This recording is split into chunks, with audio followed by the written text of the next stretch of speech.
Bom dia, igreja amada, graça e paz da parte do nosso Senhor Jesus Cristo. Faz o cara encheu minha bola, né?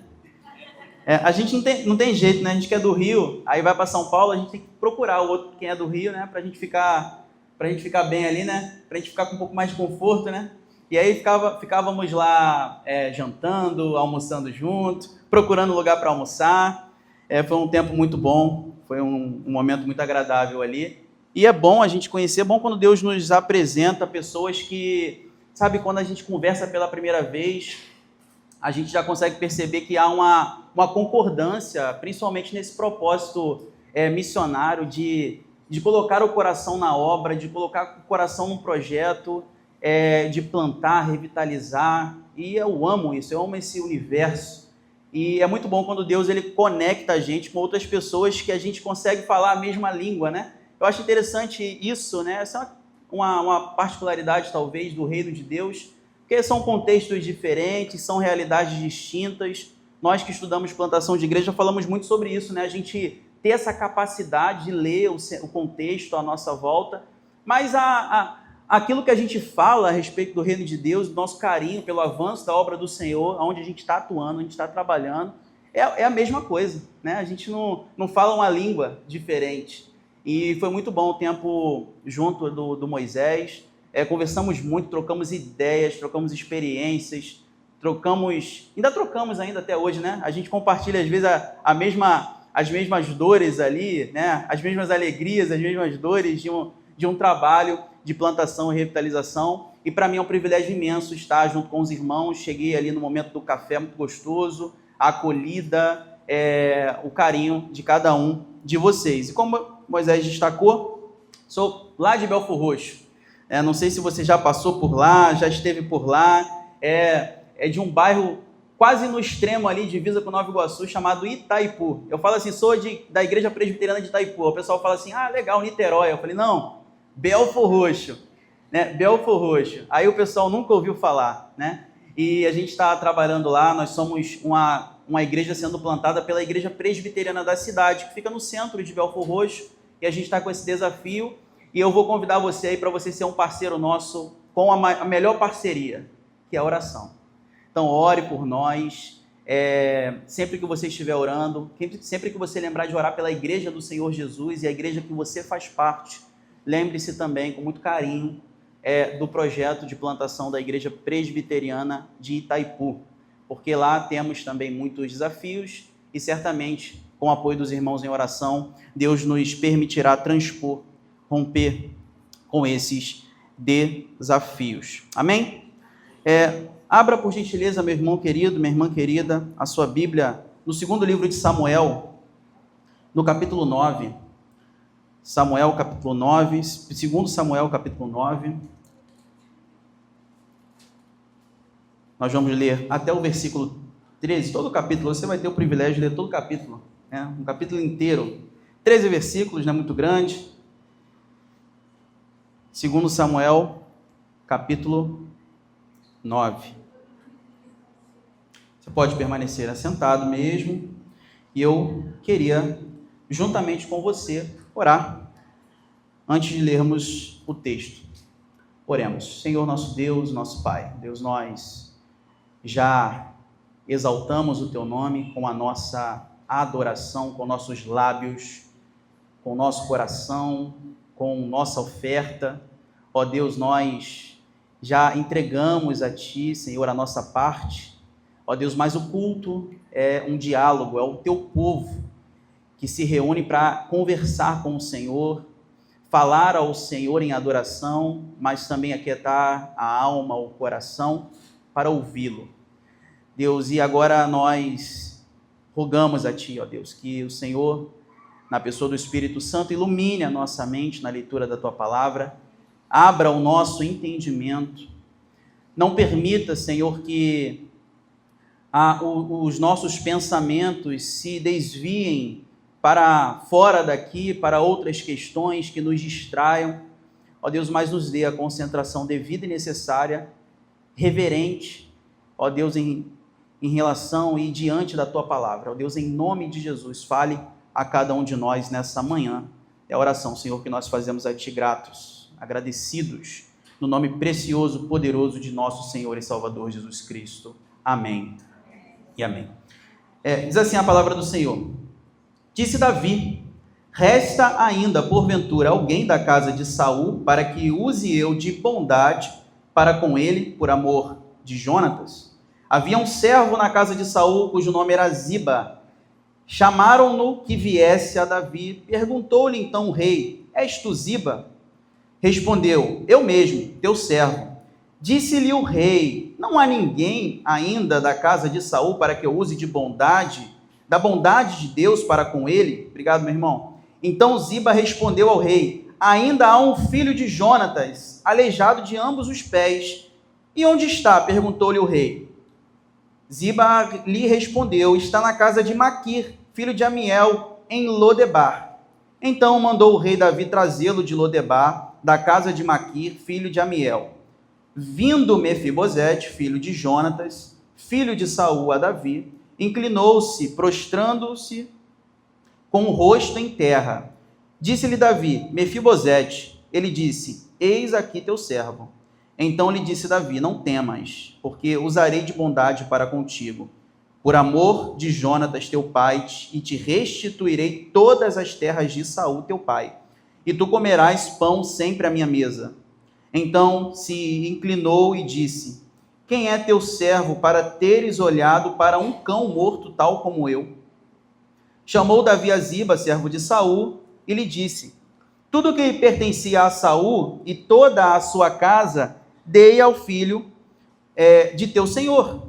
Trabalhar-lhe-ás, pois, a terra, tu e teus filhos e teus servos, e recolherás os frutos, para que a casa de teu senhor tenha pão que coma.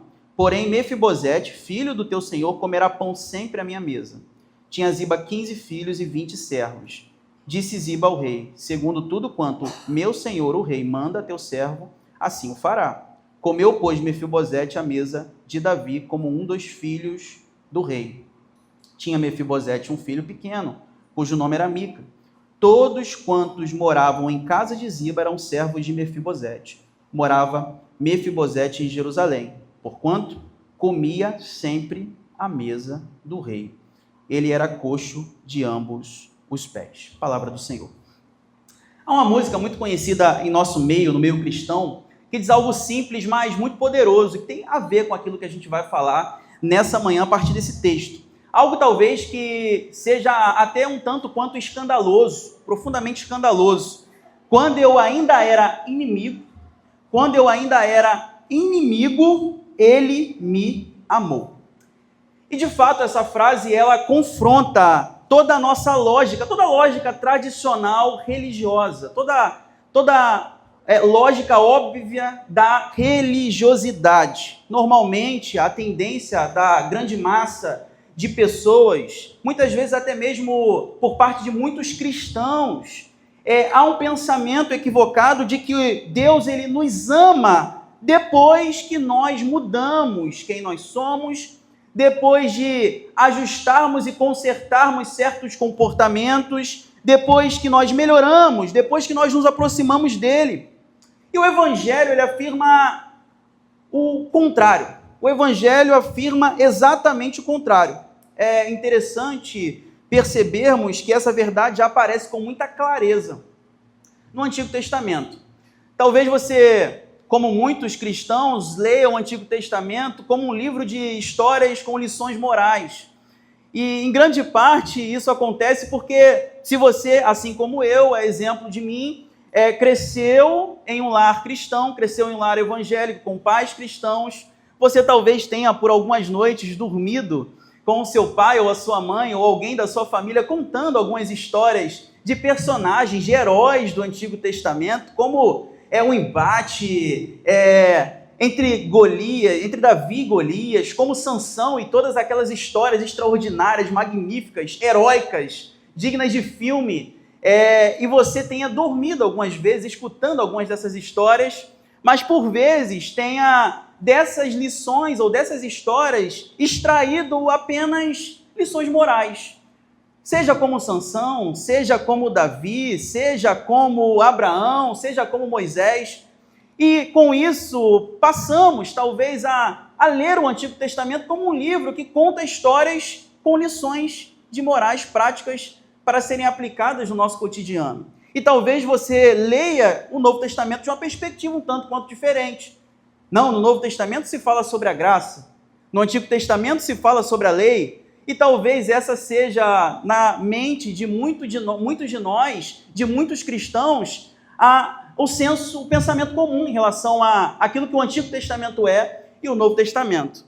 A gente precisa compreender o Antigo Testamento como, sim, um compilado, um livro de narrativas e grandes histórias, mas que apontam para a história mais importante, aquilo que a gente costuma chamar de metanarrativa, a narrativa que vai de Gênesis a Apocalipse e que conta a história de um Deus que, em amor, nos resgatou das trevas para a maravilhosa luz, de um Deus que tem interesse e nos ama e nos resgata apesar de quem nós somos. O Antigo Testamento não é um livro sobre lições morais, mas é um livro da graça de Deus. Então, isso é perceptível no texto que nós lemos. Quando a gente observa, desde o primeiro versículo, desde o primeiro verso que lemos, nesse capítulo 9, nós vamos ler assim: disse Davi, resta ainda alguém da casa de Saul para que eu use de bondade com ele, por amor de Jonatas. O capítulo começa, irmãos, não com arrependimento, nem com oração, nem com algum pedido, mas começa com uma pergunta de um rei, começa com a pergunta de Davi, uma pergunta feita por Davi, uma pergunta que nasce da graça, uma pergunta que nasce de um coração que manifesta a graça, uma pergunta que brota de um coração que expressa a aliança, e é a partir dela que nós somos conduzidos até um lugar chamado Lodebar, um lugar esquecido, onde vive alguém que não imagina, mas está prestes a ser lembrado. O primeiro olhar que a gente tem diante desse texto aponta justamente para isso, a graça que nasce, a graça que brota no coração do rei. Davi pergunta se ainda existe alguém da casa de Saul, e você precisa lembrar um pouquinho comigo aqui da história. Saul era rei, o primeiro rei de Israel, um homem que foi ungido por Deus, foi escolhido pelo povo, ungido por Deus, mas que em determinado momento da sua trajetória, da sua história, tornou-se um grande adversário de Davi, não por causa de Davi, que sempre o serviu, tanto como um dos seus homens, um de seus militares, mas como alguém que inclusive acalmava Saul, alguém que poderia servir a Saul até o momento de sua morte, mas que por uma inveja, um ciúme, Saul acabou o afastando. Então a gente está falando de alguém, no caso aqui Davi, que usa de bondade e misericórdia para alguém que é um descendente de quem lhe queria mal.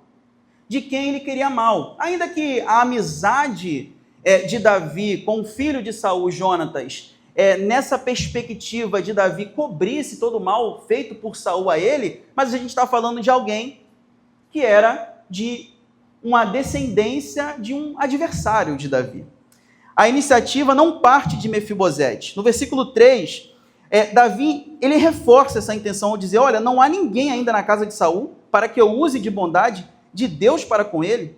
Veja, a iniciativa não parte de Mefibosete. Ninguém sabe onde Mefibosete está. Mefibosete estava em um lugar esquecido. Mefibosete não ora, não pede, não apela, não suplica ao rei. Ele simplesmente está lá, perdido, desolado, abandonado, esquecido e sofrendo. A graça, ela brota no coração de Davi, no coração do rei, e ela está fundamentada numa aliança. Aqui está um princípio central do Evangelho de Cristo Jesus, que a gente precisa se apropriar, que a gente precisa guardar em nosso coração. Irmãos, nós não somos alcançados porque decidimos buscar a Deus primeiro, mas nós somos alcançados porque Deus decidiu ir ao nosso encontro, vir ao nosso encontro a fim de nos resgatar, nos buscar. A salvação começa no coração do rei. A salvação começa e é totalmente fundamentada e baseada na aliança, na graça, que ela brota do coração do rei. E onde Mefibosete estava? Lodebar, condição de quem está longe do rei. A representação, a figura, a imagem de um lugar de abandono, de esquecimento, de distância do palácio, da presença do rei. Quando Ziba responde, ele diz, olha, versículo 3 ainda diz, quando Davi pergunta onde ele está, a resposta vem, eis que tem sim, está na casa de Maquir, filho de Amiel, em Lodebar. O texto faz muita questão de mostrar para nós o lugar onde esse homem está. E dá ênfase no lugar onde ele está. Lodebar significa terra. Alguns significados de Lodebar que a gente pode trazer para entendermos melhor e aplicar na nossa vida, que Lodebar ele significa lugar de nada, lugar sem pasto, lugar sem vida.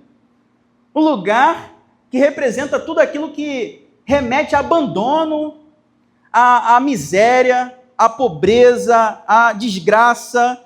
É um local ou um retrato, melhor dizendo, da vida de alguém que está longe do centro do reino, de alguém que está afastado do palácio, de alguém que não vive, de alguém que sobrevive, de alguém que está privado de uma vida de dignidade.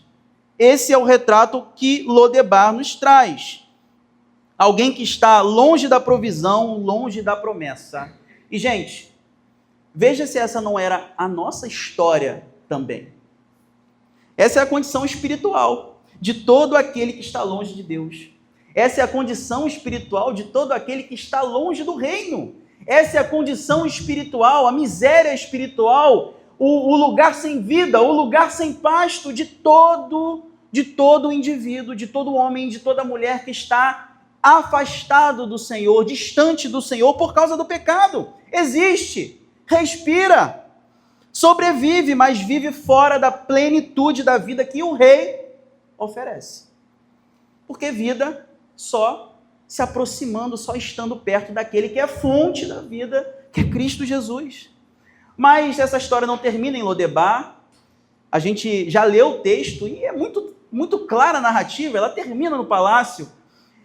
E a história se desenvolve, a história vai se desenrolando, e então você tem essa terceira cena, o chamado do rei. O chamado. É interessante que o texto também deixa claro um ponto importante, não é um convite, uma cartinha, né? Mande uma carta, talvez ele venha. Não, traga. Afinal de contas, trata-se de um homem que também é identificado, não apenas pelo lugar que vive, mas pela condição física dele. É alguém que não tem condições de, por suas próprias pernas, ir até o palácio encontrar o rei. É alguém que é completamente vulnerável, é alguém que precisa ser trazido, é alguém que precisa ser resgatado, é alguém que precisa ser ajudado. O verso 5 é simples e poderoso. Então mandou o rei Davi trazê-lo de Lodebar. Davi não falou assim, olha, vai lá e peça, ou então mande uma carta. Não, mandou Davi trazê-lo. Traga Mefibosete. Mefibosete não é apenas convidado, ele é buscado.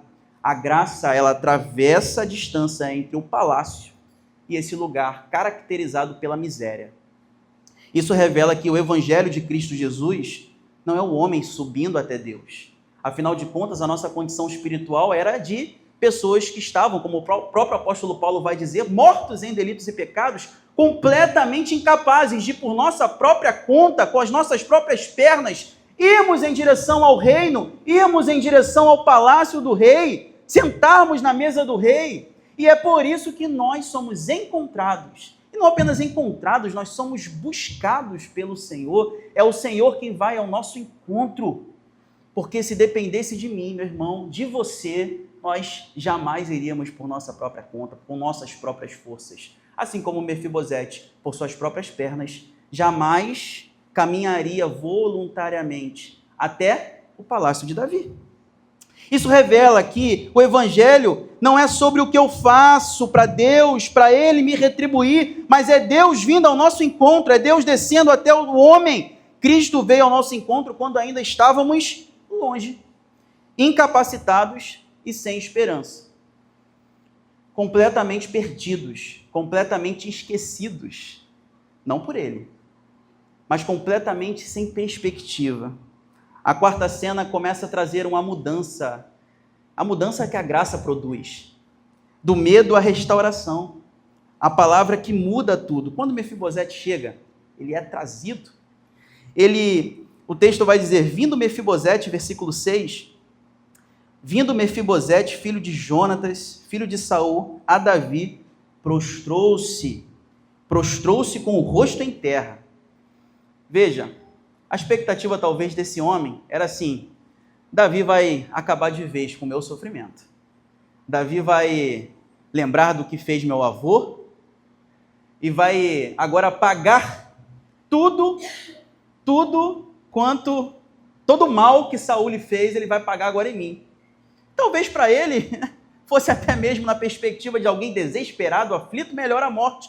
A expectativa dele era chegar diante do palácio, talvez ele não soubesse ainda, não tivesse, porque a lógica não era Davi ir ao encontro dele. Então talvez ele não tivesse ideia do que estava acontecendo e ele se prostra desesperado, com medo, apavorado. E, de fato, a nossa aproximação de um ser soberano e extremamente santo que é Deus, causa-nos pavor.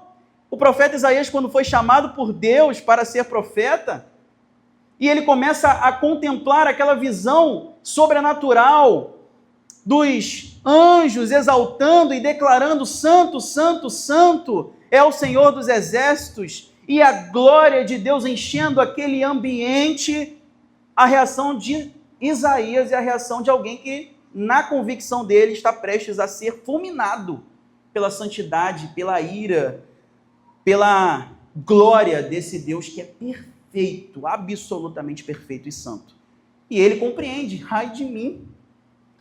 Isaías fez assim, pronto, ai de mim, porque sou homem de lábios impuros, habito no meio de um povo assim, de lábios impuros, e os meus olhos contemplaram algo que não dá para aguentar.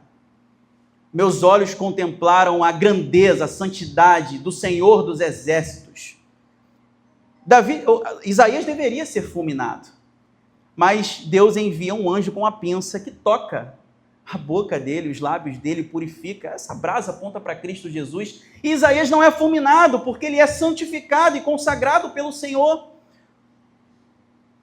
Mefibosete chega diante de Davi com essa mesma sensação. Estou perdido. Mas Davi diz, no verso 7, não temas. Não temas.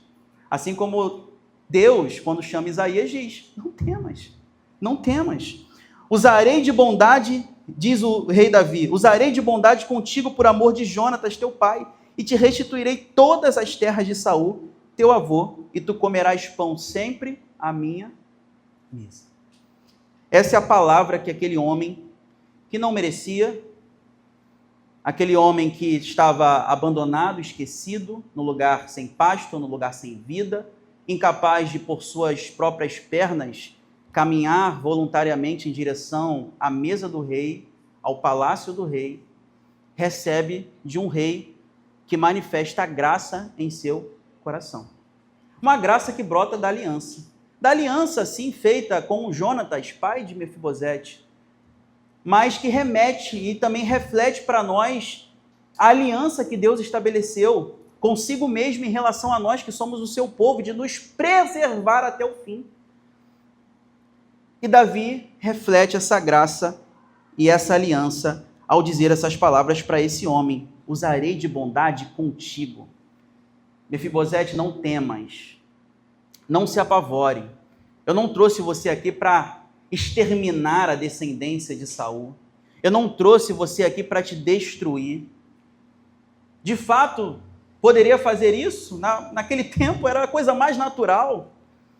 Mas eu trouxe você aqui para que você coma pão na minha mesa. Para que você sente na mesa que eu como, junto com meus filhos, para que você seja um filho. Coma pão na minha mesa. E é justamente essa última cena que a gente tem. A mesa como um filho. Como um filho. Um novo status. Uma nova identidade. um novo significado, um novo sentido de vida. Antes alguém completamente indigno, antes alguém esquecido, antes alguém incapaz, antes alguém vulnerável, antes alguém completamente abandonado por tudo e por todos, neto de um rei vivendo na miséria, esquecido, sofrendo, sem terra, sem herança. Esse era o status desse homem chamado Mefibosete. Davi não oferece apenas uma ajuda temporária. Ele simplesmente oferece pertencimento.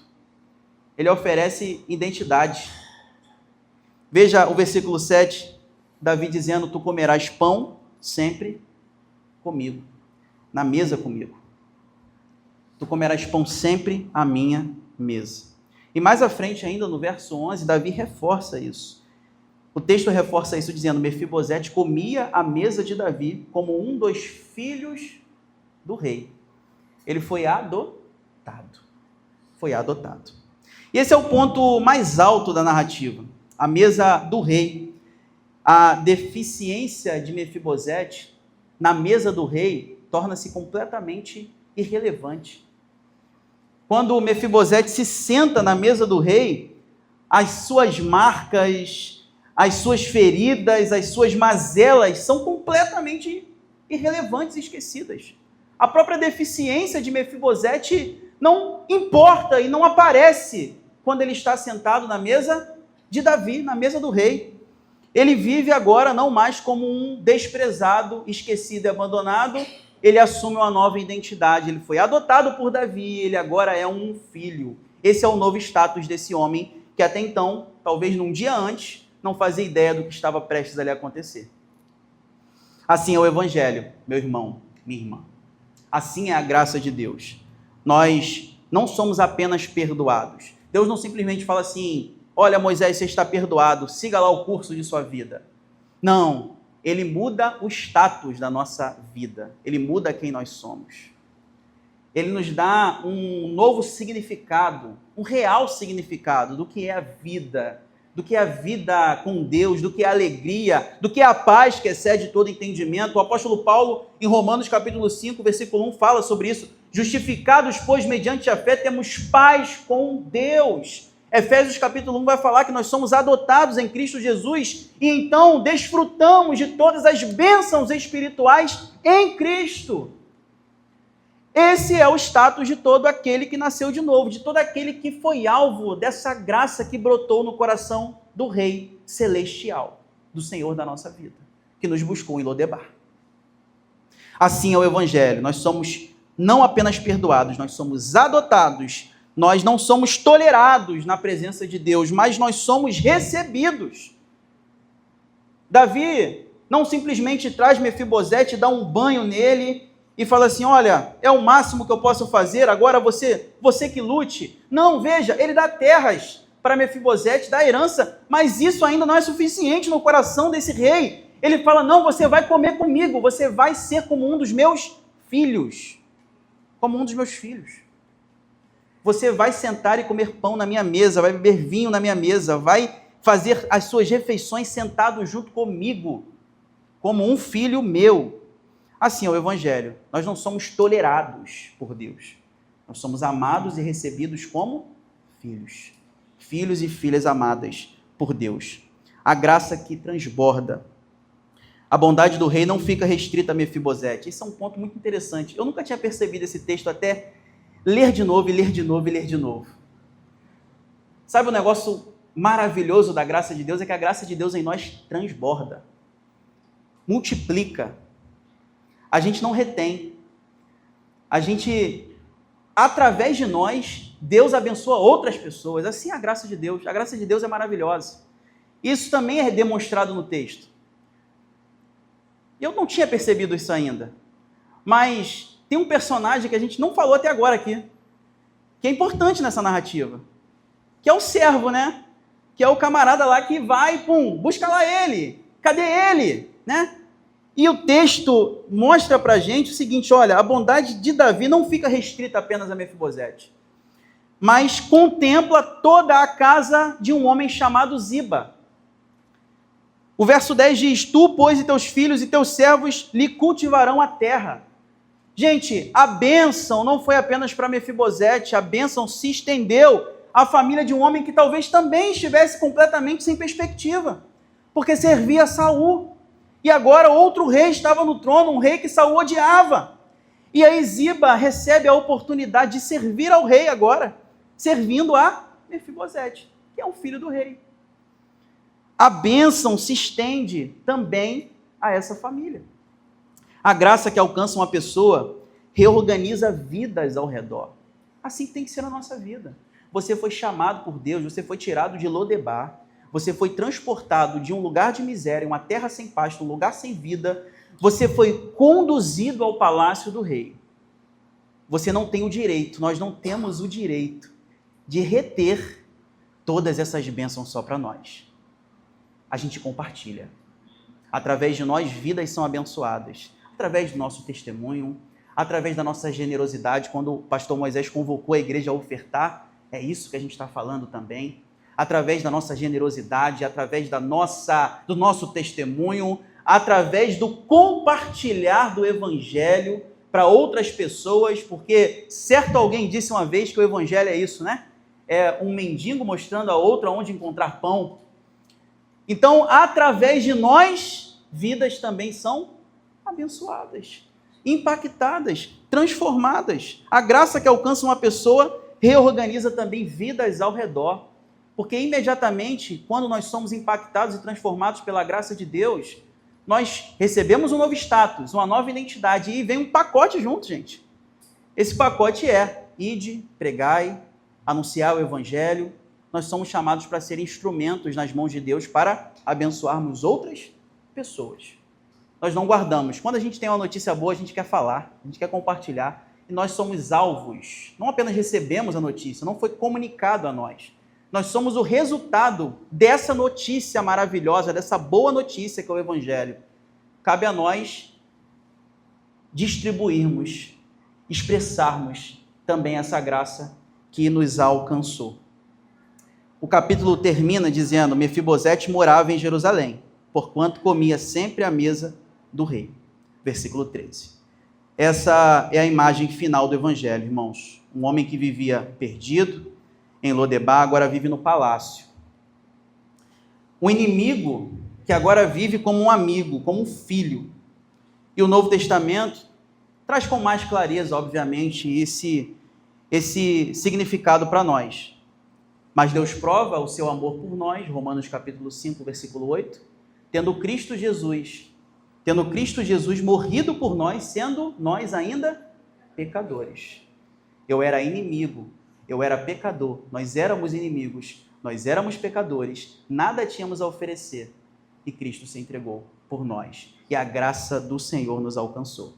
Hoje o rei continua chamando, hoje o rei continua trazendo, hoje o rei continua buscando. Talvez hajam pessoas, talvez aqui, que ainda estejam em seu coração uma perspectiva: ainda estou em Lodebar. O chamado não é de condenação, mas é de graça. Davi não chamou Mefibosete para matá-lo, mas para transformá-lo em filho. Saia de Lodebar, venha para a mesa. Receba herança, viva como filho. Quando ainda éramos inimigos, ele nos amou. Que Deus assim nos abençoe, em nome de Jesus.